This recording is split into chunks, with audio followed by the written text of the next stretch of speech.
हरे कृष्णा, राधे राधे। वैशाख मास महात्म की जय हो। आज का अध्याय 14वां अध्याय। और इससे पहले कि हम आगे की कथा सुने, शुरू में भगवान का नाम लेते हैं।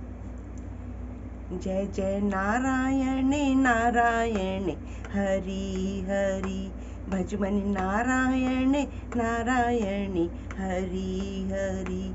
तेरी महिमा सबसे न्यारी न्यारी, हरि हरि। भजमन नारायण नारायण हरि हरि, भजमन नारायण नारायण हरि हरि। ओम नमो नारायणा, ओम नमो नारायणा, हरि ओम नमो नारायणा, हरि ओम नमो नारायणा, हरि ओम नमो नारायणा, ओम नमो नारायणा, हरि ओम नमो नारायणा, हरि ओम नमो नारायणा। श्रीमन्नारायण नारायण हरि हरि, भजमन नारायण नारायण हरि हरि। तेरी महिमा सबसे प्यारी प्यारी, हरि हरि। तेरी महिमा सबसे न्यारी न्यारी, हरि हरि। भजमन नारायण नारायण हरि हरि। बोलिए विष्णु भगवान की जय। आज का 14वां अध्याय। श्रुतदेव जी कहने लगे कि मेष की संक्रांति में वैशाख मास में प्रातःकाल स्नान कर मधुसूदन भगवान का पूजन करके जो इस मनोहर कथा को सुनता है वो सीधा विष्णु लोक में जाता है, और जिनकी दुर्बुद्धि होती है वो कथा को छोड़ के भी अपने अन्य कामों में लग जाते हैं। उनको रौरक नरक में जाना पड़ता है और पिशाच योनि पाते हैं। यहाँ पे हम एक प्राचीन इतिहास कहते हैं कि जो पाप दूर करके पवित्र करने वाला है, तो इसलिए जो है 100 काम छोड़ के भी हमको हरि कथा अवश्य सुननी चाहिए। प्राचीन काल में गोदावरी के किनारे ब्रह्मेश्वर क्षेत्र में ब्रह्मनिष्ठ बड़े परमहंस दुर्वासा ऋषि के 2 शिष्य रहते थे। वे सदा उपनिषद और शास्त्रों में निष्ठावान थे। बहुत उनकी आस्था थी। उन्हें किसी से कभी कोई अपेक्षा नहीं रहती थी। भीख मांगकर जो भी कुछ मिलता वो उसी को खाकर अपनी पर्वत की गुफा में रहते थे और तपस्या करते रहते थे। ये तीनों लोक में सत्यनिष्ठ और तपोनिष्ठ नाम से जाने जाते थे। इसमें सत्यनिष्ठ जो था वो सदा कर्मों को करता हुआ भगवान की कथा सुनने और सुनाने में हमेशा आगे रहता था, परंतु पुण्य रूपी कथाओं की व्याख्या के सुनने सुनाने के समय ये सभी कर्मों को भी छोड़ देता था। अगर पुण्य रूपी कोई कथा मिलती थी तो उसकी व्याख्या के लिए वो सारे काम अपने छोड़ देता था और कथा समाप्त होने पर अपने नित्य कर्म करता था। वे बिना कथा श्रवण किए अन्न भी ग्रहण नहीं करता था। अतः जो मनुष्य ऐसी कथा सुनते हैं उनको जन्म के बंधन नहीं व्यापते और विष्णु भगवान में सच्ची भक्ति और स्नेह उत्पन्न होता है और दुख दूर होते हैं। साधु महात्माओं से उनको आशीर्वाद मिलता है। सत्व बुद्धि से वेद में मति उत्पन्न होती है। निर्गुण ब्रह्म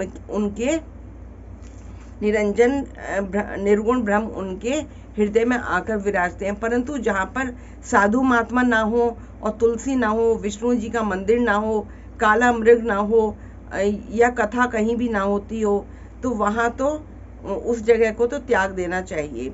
वहाँ का मरा हुआ प्राणी 100 जन्म तक कुकर की योनि पाता है, कुत्ते की योनि, अथवा अंधता मिश्र नरक में पड़ता है। ऐसा उपनिषद विचार करके वो मुनीश्वर सदा विष्णु की भक्ति और कथा श्रवण करने में तत्पर रहता था। मगर जो उसका दूसरा भाई था तपोनिष्ठ, वो ना तो जीव से कभी भगवान का नाम, विष्णु भगवान का नाम कहता था, न कानों से कभी हरि नाम सुनता था, और ना कभी तीर्थ करने को जाता था, ना कभी स्नान, गंगा स्नान करने को जाता था। तो वहाँ पर अगर वहाँ पे कोई कथा भी हो रही होती थी तो वो उसको छोड़ के चल देता था, तो जिससे मतलब उसकी कथा में विघ्न पड़ जाए, इस डर से वो छोड़ देता था कि कहीं मेरे को कहीं पाप न लग जाए। श्रोता और वक्ता कोई भी उस कर्मनिष्ठ के निकट होकर भी ग्रह कार्य करने के लिए नहीं निकलता था। जहाँ पे अगर वो व्यक्ति होता था तपोनिष्ठ, तो वो जो है उसको उनके पास भी अगर कोई होता था तो वो सारे कार्य छोड़ के चल देते थे। उस दुरात्मा ने दुर्बुद्धि से ऐसे ही समय बिताकर अपना शरीर छोड़ दिया। जब वह शमी के वृक्ष पर छिन्नकर्ण नाम का महाबलवान बन के पिशाच बना, आश्रयहीन हुआ और भूख से व्याकुल हुआ, तो उसका कंठ और होठ तालू सारे सूखने लगे। ऐसे ही अत्यंत दुखी होकर वे अपने कर्मों के ऊपर सोचने लगा कि मेरी बुद्धि कहाँ गई थी जो मैंने ऐसे कर्म किए, और वो इधर उधर मारा भटकता रहता था।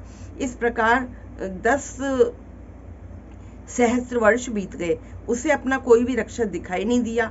उस अक्रात्मा की देह पर पवन अग्नि के समान लगता था, मतलब हवा भी जो है ना उसको ऐसे लगती थी जैसे कोई आग लग रही हो। जल कालाग्नि के समान लगता था।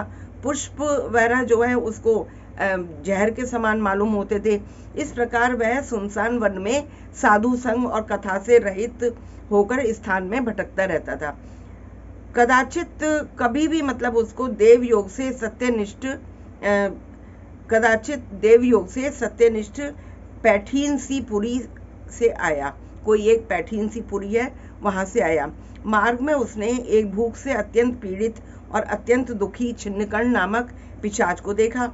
उसे देखकर मुनीश्वर कहने लगे, डर मत, तू कौन है, बता तेरी ये दशा कैसे हुई, अब आगे से तुझे कभी दुख नहीं होगा।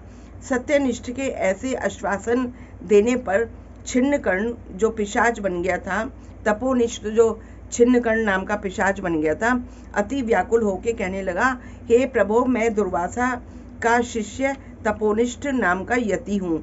मैं ब्रह्मेश्वर क्षेत्र का निवासी हूँ। कर्मों के लोप हो जाने के भय से अपनी दुर्बुद्धि के कारण महात्माओं के द्वारा कही गई विष्णु कथा का मैंने कभी आदर नहीं किया, और उसी कर्म के घोर परिणाम से मेरी मृत्यु हो गई, और छिन्नकर्ण नाम का पिशाच बनकर मैं मारा फिर रहा हूँ और अत्यंत दुख से व्याकुल हूँ। आज मेरा भाग्य फिर से उदय हो गया है। मेरे ऊपर सब देवता, गुरु और साधु संतुष्ट हैं। हरि भगवान भी मेरे ऊपर प्रसन्न है, जो मेरे को आपके दर्शन हुए। इस प्रकार छिन्नकर्ण त्राही करता हुआ चरणों में गिर पड़ा। महायशस्वी सत्यनिष्ठ ने उसे अपने हाथों से, दोनों हाथों से उठाया और अपने सुकृत का पुण्य, जो भी उसने अपने कर्म किए थे, अच्छे कर्म, और वैशाख मास के महात्म का क्षणभर सुनने का फल भी उसको दे दिया, जिससे उसके सारे पाप जो है क्षणभर में दूर हो गए, और पिशाच की योनि छोड़कर वह दिव्य देह धारण करके महामुनि की परिक्रमा व प्रणाम करके दिव्य विमान में बैठकर विष्णु लोक को चला गया और सत्यनिष्ठ पैठीन सी पुरी को चला गया। बार बार महात्म और श्रवण की चिंता करने लगा।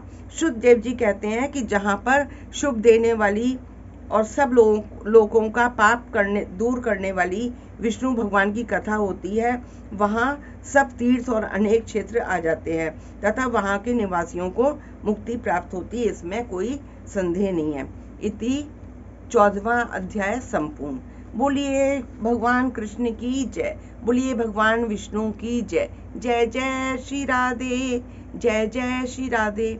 इसका यही फल है कि हमको जहाँ हरि कथा हो रही हो, सत्संग हो रहा हो, कीर्तन हो रहा हो, किसी भी तरह के अच्छे कर्म हो रहे हों, तो हमको अपने 100 कार्य छोड़ के भी भगवान की कथा सुननी चाहिए, जिससे हमारे सभी जो है दुख दूर होते हैं।